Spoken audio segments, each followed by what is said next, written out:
Банкарот и пасиониран аматер едриличар Боријан Пановски, дел од 7-члениот екипаж на крузерот Бенето 57, долг 17 метри, наречен Истрија, беше гостин во Гласот на Америка. Македонец, што го преплови Атлантскиот океан во рамки на трансатлантската регата ARC 2019, која се одржува секоја година на крајот од ноември и околу 5000 километри. Боријан, за колку време го минавте Атлантикот? Регатата успешно ја завршивме за 18 дена, 12 часа и 51 минута од стартната линија во Лас Палмас на Канарските острови и финиш целната линија во Родни Беј на Света Луција во Карипското море. Интересно доживување, вели Боријан.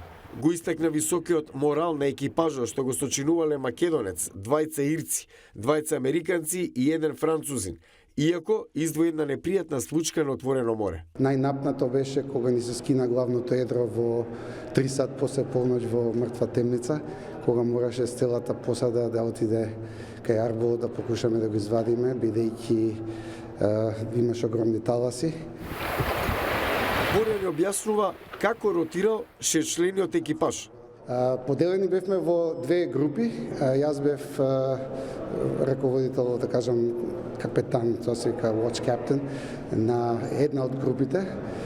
Бевме поделени на 4 сата, на 4 часови преку ден и на 6 часови преку ноќ, што дено можда вака изгледа долго, меѓутоа имаше ситуации кога членовите во групата може да се одморат. До сите пријатели во Македонија и гледачите на Гласот на Америка од центарна.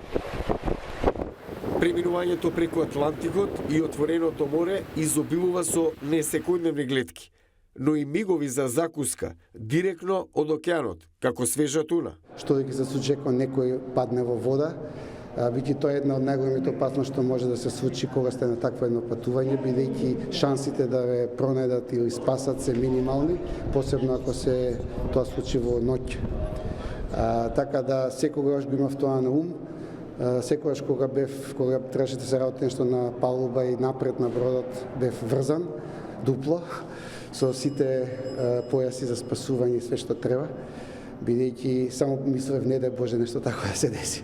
Банкарот Пановски бил член на едриличарскиот клуб Менхетен од Њујорк. Пловел со едрилица во Ирското море, во Јадранско море од Истра до Будва, но и во Јужна Италија, Сицилија. Без размислување, вели, пак би го минал Атлантикот. Повторно, само со едра. Боријан, ти честитам на потфатот. Драго ми, благодарам на вас.